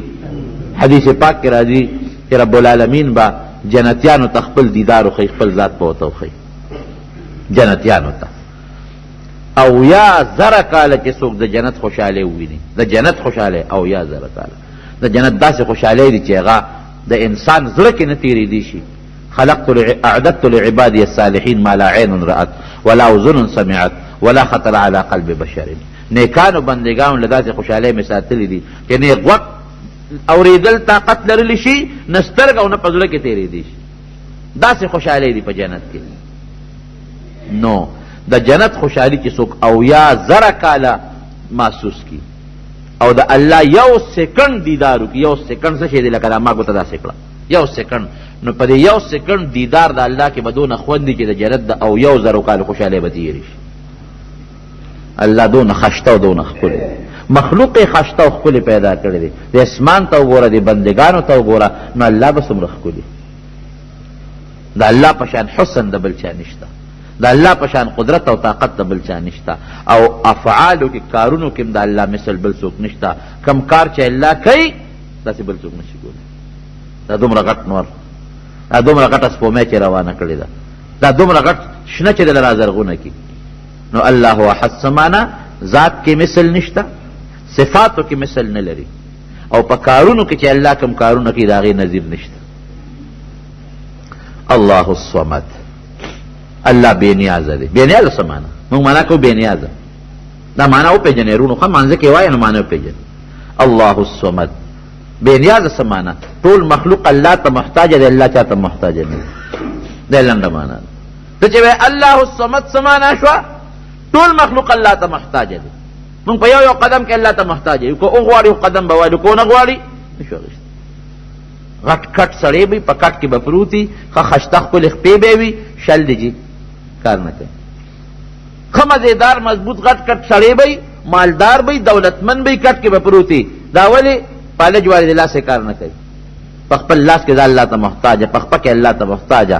ښه مضبوط غټ سړی به او ښه هر څه طاقت باندې برابر، نظر به نه لګي. ولې؟ په سترګو نابینا دی، په سترګو کې الله ته محتاجه شو، په ژبه کې الله ته محتاجه، باندې ګم دی، باندې چاړه دی، په غوږ کې الله ته محتاجه. ډېر خلک یې تکانه پیدا کړي چې دا درته پته ولګي. دارنګې نور صفتونه په زړه کې، په لاسونو، خپو، سرمن، هر یو یو په بچو کې ډېر خلک یې بچو پیدا کړي. ډاکټر چې نه جوړ شي څه کوي ورسره؟ لوی ډاکټر به هلته ډاکټرانو ته په تخت پروت ثابت وځي، په ژوند کې الله ته محتاجه. لیکن رب العالمین هېڅ چا ته محتاجه نه دی.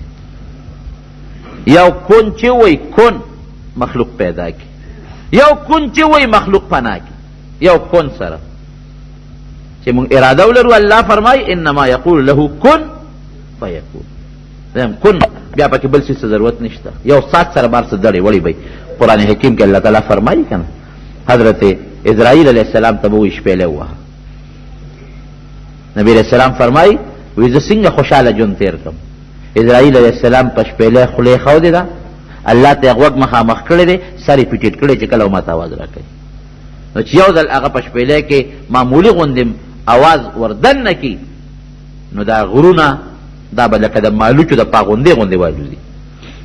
دا ځمکه ټوټې ټوټې به شي، د انسانان ټول به ختم شي، دا انیس به نیر څه به ختم شي. یو د الله ذات به اواز به وکړي شته لمن الملک اليوم.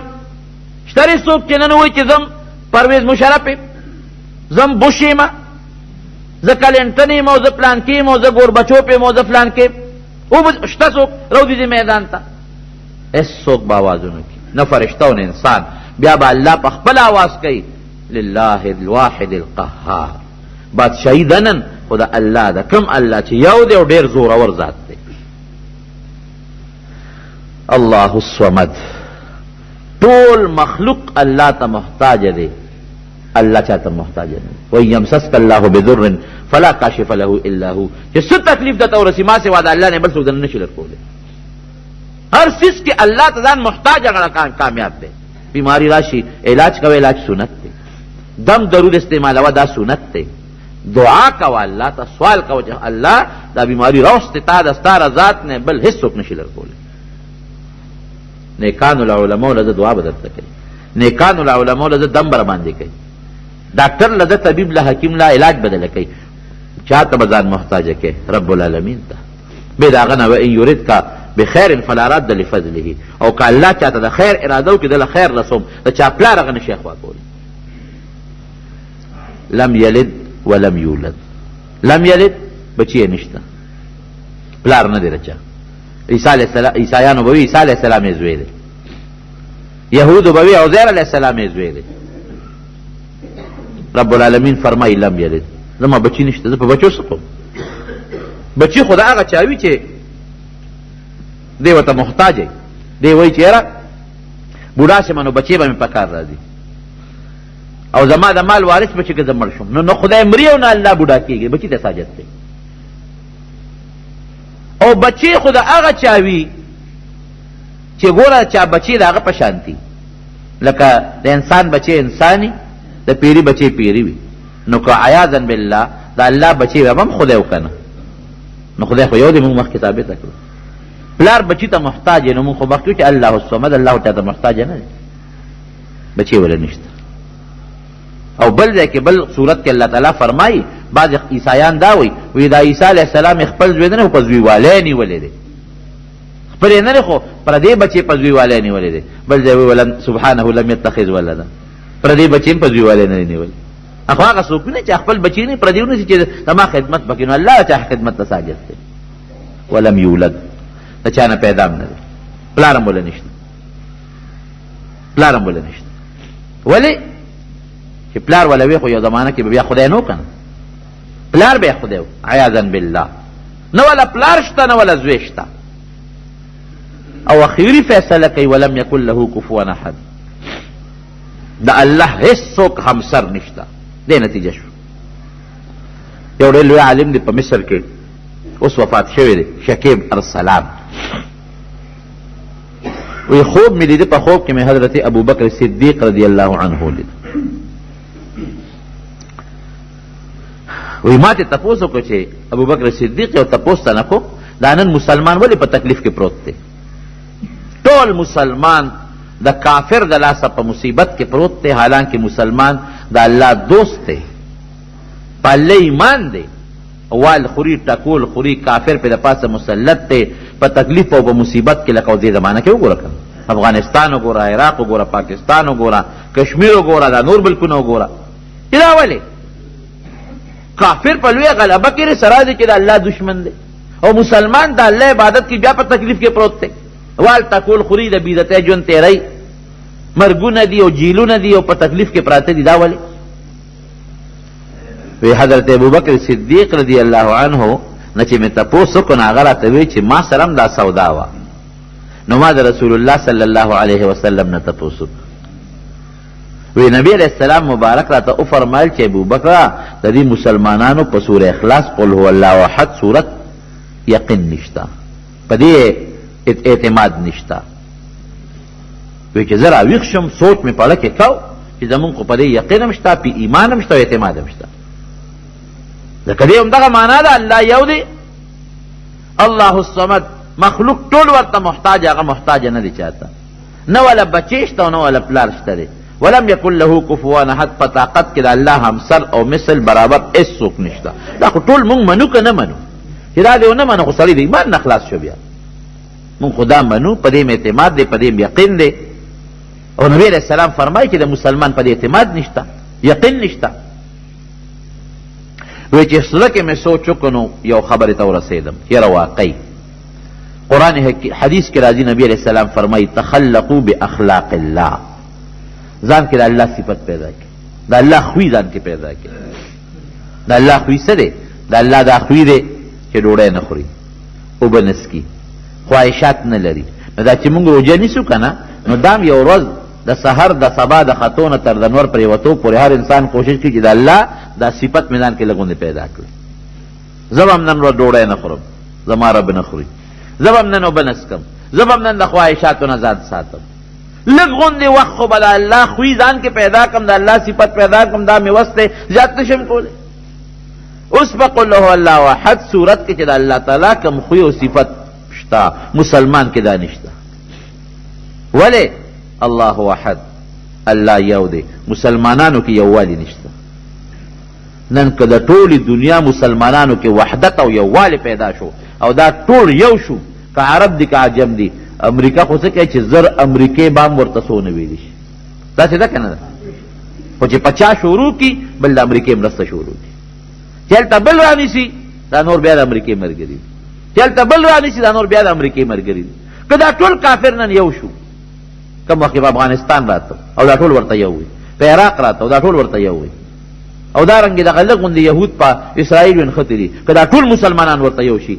اسې تاسو خپل زړه کې سوچ وکئ، که دا ټول مسلمانان یو شي، کافر به څه قسمه مسلمان ته ضرر او تکلیف ورسولی شي؟ نشته که. واعتصموا بحبل الله جميعا ولا تفرقوا. دا الله په قرآن یو شی، دا اختلافات پرېږدئ. او حدیث پاک کې راځي نبی علیہ السلام د مسلمان صفت بیانوي، وایي د مسلمان صفت داسې لکه یو وجود، داسې پکار دی. یو وجود کې که غاښ خوږېږي ټول وجود خوږېږي، که په سترګه دړ شي ټول ورسره بې خوبه دی، که په خپه دړ شي ټول وجود بې خوبه دی، که دې ګوته باندې دړ شي ټول وجود ورسره چغې وایي. دقه رنګې که مسلمان په یو ګوټ کې په یو مسلمان رکوټي مسلمان دړ شي، په کال کې ټول ورسره چغې وایي، په کال کې ټول ورسره بیداري. دا صفت نن په مسلمان کې نشته، ځکه والټه ټول خوري. نمبر 1 الله الصمد، صمدیت پکې نشته. صمدیت څه دی؟ چې دا ټول دنیا نن الله ته ټول دنیا محتاجه، الله چاته محتاج نه دی. مسلمان دا صفت ځان کې پیدا کړي چې ما ته به ټوله دنیا محتاج وي، زه به چاته محتاج نه یم. دا شته؟ نشته. نن خو مسلمان کافر ته محتاج دی. ټیک د کافر نه اخلې، جنګ هم هغه سره کوي. دا عقل دی. جز د کافر نه اخلې، جنګ هم هغه سره کوي. تو په د کافر نه اخلې، هم د هغه دپاره چې تا سره به پې جنګ کوم. عجیبه خبره ده. قمق القوم. نه د خپل ټینک جوړ کو، نه د خپل جز جوړ کو، نه د خپل څه بل څه جوړ کړ، او چې کم شی جنگي سامان دی د کافرو نه اخلي، او بیا وی جنگ بم په تا سره کوم. نو چې کم کافر نه جنگي سامان اخلي او نه تند چې هغه سره په جنگ کومه، خشي بدل کی خراب بدل کی پرده بټول هغه سره لکه افسوله جزونه در در پرده ټول امریکا سره پرتی دي. او چې کم لږ زور شي بیا پرده نه الته کې میدان کې ولاړی بیا البته چلم نه ورځي. دا زمون مسلمان دی. امریکایان په دنیا وای لوبه کوي، ټیکنالوژي ده وسره، طاقت ته وسره، طاقت مسلمان سره سي طاقت کردار رستو کړی دی. تا سره چوکه ده، هغه سره میزایل دی، او یو شی جوړ کړی دی صاحب ایټم بم دی، او که څه مصیبت دی اوس د هغې حفاظت کوي. دا رانه څوک یو نشي. وسله دې دپاره چې بس ته حفاظت کوي، موږ د خپلې وسلې حفاظت کوو. امریکا وایي دا خطرې ته روان دی، وایي نه نه نه موږ نه څوک نشي وړی، نه نه دا بنیاد پرستو له روان دی ښه ایټم بم او دا هتیار، نه نه وایي دا زموږ په مضبوطو لاسو کې دی، موږ نه څوک وړی نشي. موږ د دې مضبوط حفاظت کوو. لکه د وسلې به ته حفاظت کوې که ستا به کوي. تا ته نن امریکا وایي چې ایټم بم دی او دا دې خطره ده، وایي خوار شي خوله دې کولاو که چې برابر دی کوم دې بیا غږ وکړي. زما رونو او چې خوله خوځوي که نه خفه کېږې ما څه وایي مړه وایي خلک کم ځای ته ورسېدل، خلک سپومې ته ورسېدل، او مولیان کم خوا ورسېدل. مولیان وایي خلک 1400 کال وروسته بوځي، او خلق سپومې ته ورسېدل. نو حاجي صاحب کله خندا راځي، زم کم سپومې ته پاکستاني قوم خطل، کم ساینسدان سپومې ته روان شوی دی، او حافظ بشیر ورمنډه کړي ده لکه لمن نه نیولې چې مخې جا موږ څوک رانیولې دی. تا کله جز روان کړی دی جوړی، او ملا درغلی دی او لاس یې د کلک نیولې چې جز مه جوړوه.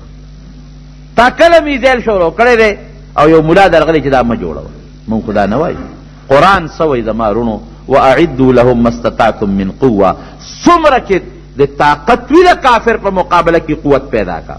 او رسول الله صلی الله علیه وسلم فرمایي یو غشی هغه زمانه کې غشی او دې زمانه کې میزایل دی یا ټوپک دی یا د هغې ګولۍ ده. یو غشی چې چا جوړ کو 3 کسو په جنت ته ځي. یو هغه انسان چې څوک یې جوړ کړي په دې نه چې دشمن به سره په مقابله کو، یو هغه انسان چې څوک یې بل لور کړي د جنگ میدان ته یوسي، او بل هغه انسان چې څوک یې په دشمن فایر کړي.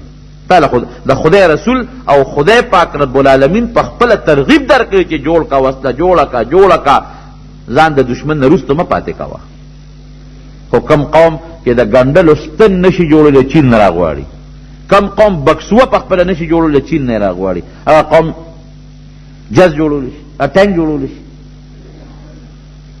تیره نه په ملاور پورې مولیان مونږ رستو بوزي، مونږ خو تا ته رستو نه بوتلي، مونږ خو تا ته وایي مخکې ځه، شاته مه ګوره تکړه شه، مونږ رستو بوزو. خلق خو په څه کې رونو؟ بلکل بېشک یو ټکی ویم، 1400 کاله رستو مونږ دا قوم بوزو، خو په ټکنالوژي کې او په وسله کې نه، په اخلاق او په عقیده کې.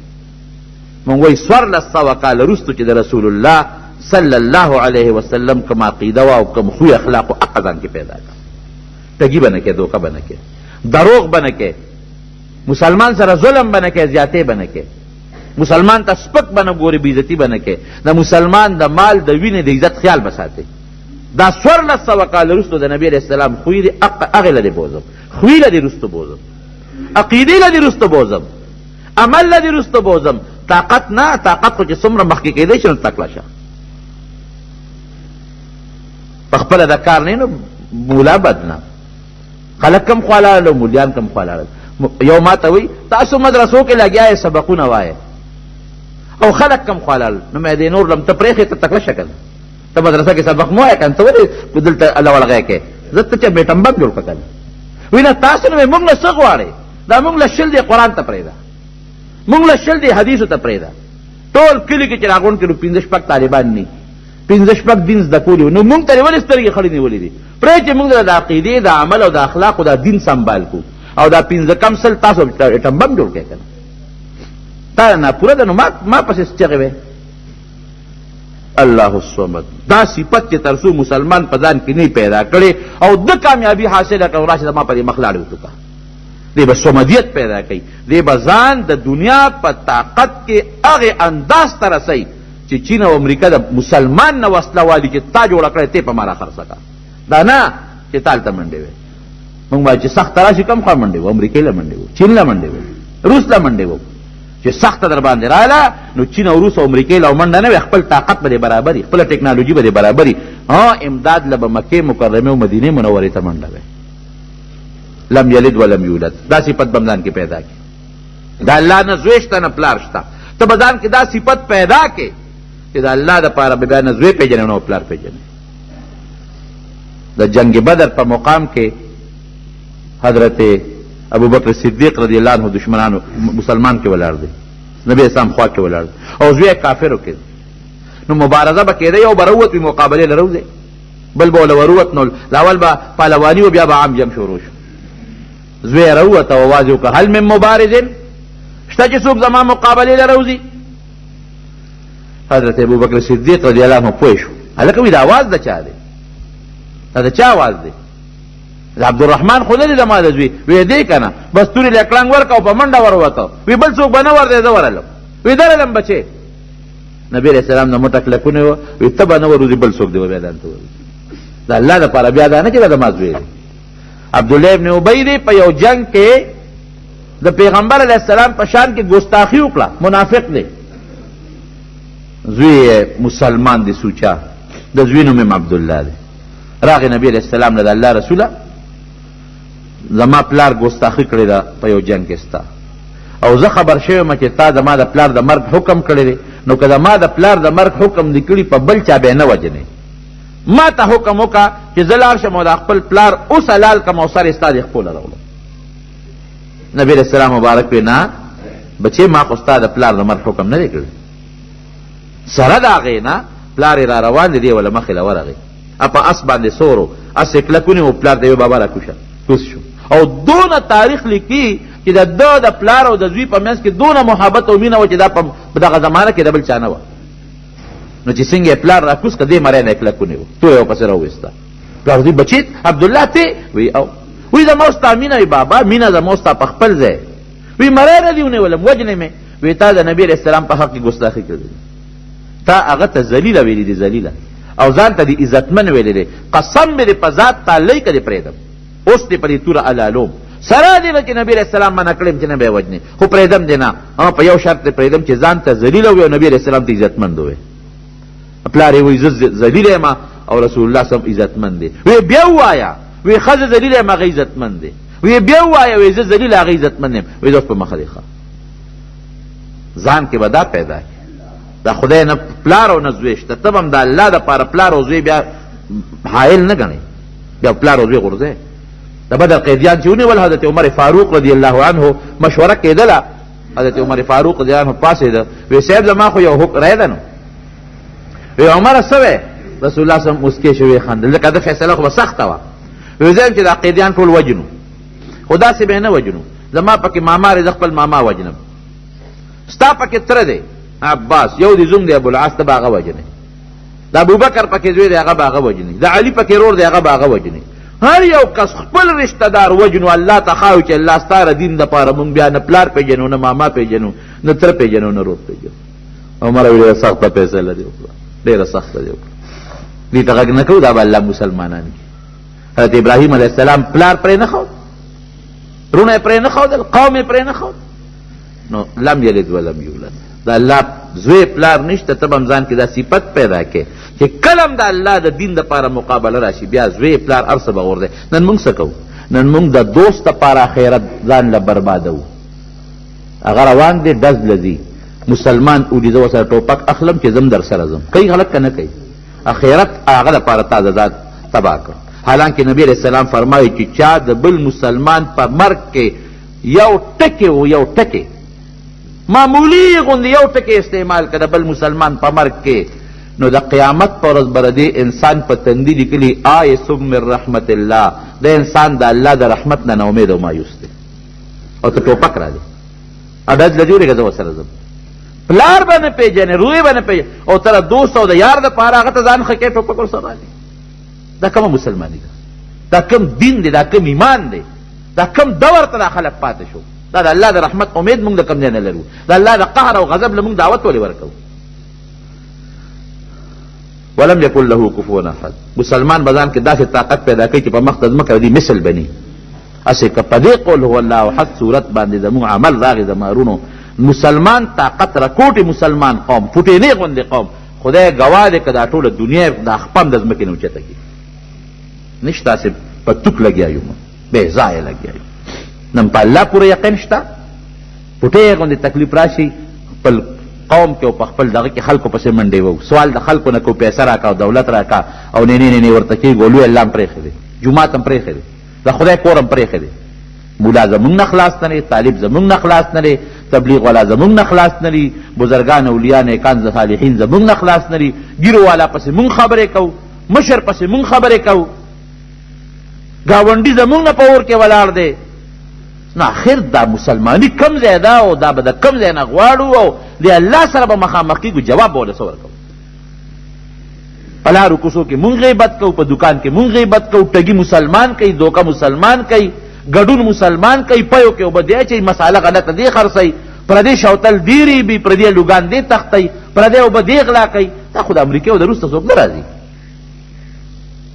زمارونو الله دې مونږ کې صحیح مسلمانی پیدا کړي کم چې لاول ما کې ورپسې تاسو ټوله صحیح مسلمانی خاله دې صورت رکوټې فضیلت ته دخیم یو صحابي چې به کله مونځ کو او بل صورت به وی نو قل هو الله احد به ورسره ملګری کړ نبی علیہ السلام دې راوسته وی دی خو همدغه قل هو الله احد په هر رکعت کې لولي او که بل صورت مو دا ورسره ملګری کړي ورته وی لکه دا ولې کې وی زما ورسره مینه د محبت مې دی ورسره دې صورت سره لکه الله صفت ته پکې نبی علیہ السلام او فرمایل ان حبک ایاها ادخلک الجنه د دې صورت د امینه به جنت ته رسي بل یو صحابي دی هغه دا صورت اخلاص لسته نبی علیہ السلام په لاره تېرېده وویرېده وی وجبت صحابه ورته وی ما وجبت د الله رسوله تا وجبت لفظ وجبت معنا دله دا شی واجب شو څه ولا واجب شو وی جنت او یو بل حدیث کې راځي چې څوک درې ځله دا صورت وایي قل هو الله احد درې کرته الله به د پوره قرآن شریف د ختم ثواب ورکوي درې کرته خو ویلی شي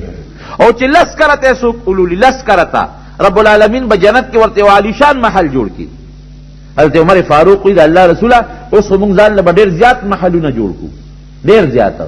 وی ته دومره نشي جوړولی لکه څونه چې الله جوړولی شي. او چې سهار وختي 10 کرته سوره اخلاص څوک ولولي سهار وختي د مانځه نه پس، الله به په دغه ورځې د ګناه نه ساتي او د نیکو توفیق به وله ورکوي.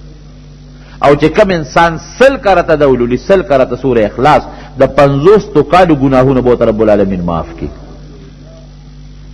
یو صحابي سوال کو، اللهم اشهد بانك الله لا اله الا انت الاحد الصمد الذي لم يلد ولم يولد ولم يكن له كفوا احد. دا صورت مخ کې وې دعا رستو کوي. نبی علیہ السلام او فرمایل وې دا الله اسم اعظم دی واغشته څه دعا چې ورپسې کوي کوه قبلېږي به.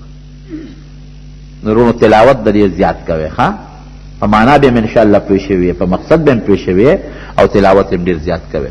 ډېر خلک چې هغې نور صورتونه نه ورځي، ډېر خلک چې هغې نور اذکار نه ورځي، دا صورت خوار چاته یاد دی. فضول خبر نه جوړېږي څه. ټوله ورځ مونږ غیبت په دکان کې، په لارو کې، په کوڅو کې خوله ځان له ستړې کړه، بس د ژوند پته نه لګي الله یاد کوي. دا صورت وایه زیاتې وایه، فایده پکې ستاسو ده. نو رب العالمین دې مونږ له دواړو جهانو خیر را نصیب